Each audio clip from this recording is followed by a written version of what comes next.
AI 댓글보시 예측하는 윤석열 인사청문회 결과 플러스 문재인 정부 인사청문회 성적표 공개. 안녕하세요. 댓글보시입니다. 2019년 7월 9일 오늘은 윤석열 검찰총장 후보자 인사청문회 이야기를 해볼게요. 어제 시작한 윤석열 검찰총장 후보자 인사청문회가 별 쟁점 없이 흘러가다가 청문회 막판 반전으로 마무리됐어요. 윤 후보자 목소리가 녹음된 인터뷰 파일이 공개되면서 청문회 내내 친한 동료 검사의 형이 받던 경찰 수사에 관여한 적도, 변호사를 소개한 적도 없다고 거듭 주장한 윤 후보자가 거짓말 논란에 휩싸인 거죠. 오늘 하루 자한당과 바미당은 자진 사퇴를 촉구하고 있고 민주당은 문제없다며 검찰총장 적임자라고 방어하고 있어요. 여러분은 어떻게 될 것 같으신가요? 댓글보시 문재인 정부 인사청문회 성적표를 먼저 정리하고 딥러닝에 기반한 윤석열 청문회 결과 예측해드릴게요. 먼저 인사청문회 낙마율 살펴볼까요? 문재인 정부 들어 지금까지 60번의 고위공직자 인사청문회가 있었어요. 그 가운데 임명에 실패한 경우는 모두 7번입니다. 그래서 낙마율은 11.7%. 낙마하신 분들의 면면은 이래요. 안경환 법무부 장관 후보자, 자진사퇴. 조대엽 고용노동부 장관 후보자, 자진사퇴. 이유정 헌법재판관 후보자, 자진사퇴. 박성진 중소벤처기업부 장관 후보자, 자진사퇴. 김희수 헌법재판소장 후보자, 국회 임명동의안 부결. 조동호 과학기술정보통신부 장관 후보자, 지명철회. 최정호 국토교통부 장관 후보자, 자진사퇴. 이명박 정부와 박근혜 정부 때 상황은 이렇습니다. 이명박 정부 10명 낙마, 낙마율 8.8%. 박근혜 정부 10명 낙마, 낙마율 10.1%. 문재인 정부는 7명인데요. 기록 안 깨려면 앞으로 남은 기간 잘해야겠어요.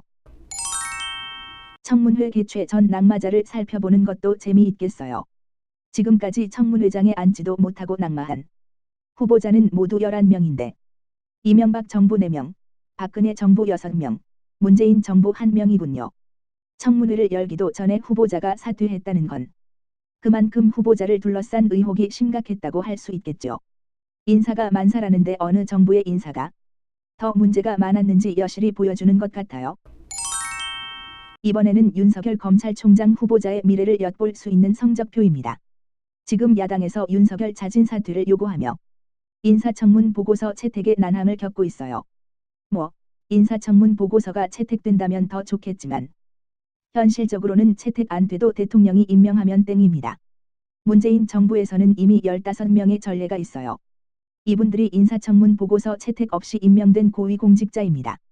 강경화 외교부 장관, 김상조 공정거래위원장, 김현철 통일부 장관, 문영배 헌법재판관, 박영선 중소기업벤처부 장관, 송영무 전 국방부 장관, 양승동 KBS 사장, 유은혜 사회부총리 겸 교육부 장관, 이미선 헌법재판관, 이석태 헌법재판관, 이은혜 헌법재판관, 이효성 방송통신위원회 위원장, 조명래 환경부 장관, 조혜주 중앙선거관리위원회 상임위원, 홍종학 전 중소벤처기업부 장관. 이명박 정부 때에는 17번, 박근혜 정부 때에는 10번 이런 일이 있었어요. 문재인 정부 시작한 지 2년 조금 넘었는데 15번이면 좀 많긴 많아요. 이게 자한당의 딴지 때문인지 문재인 정부의 독선 때문인지는 제가 답을 내리지 않을게요. 아무튼 문재인 정부의 인사성적표를 확인해보니 윤석열 검찰총장 후보자의 인사청문회 결과는 국회에서 인사청문 보고서 채택이 무산된 뒤 문재인 대통령이 임명하는 수순으로 갈 것 같아요. 윤석열 검찰총장 후보자의 명언은 바로 이건데요. 저는 사람에게 충성하지 않습니다. 부디 자신이 남긴 명언에 부끄럽지 않는 검찰총장이 되길 바라요. 재미있으셨다면 좋아요, 구독 눌러주시고 공유도 해주세요.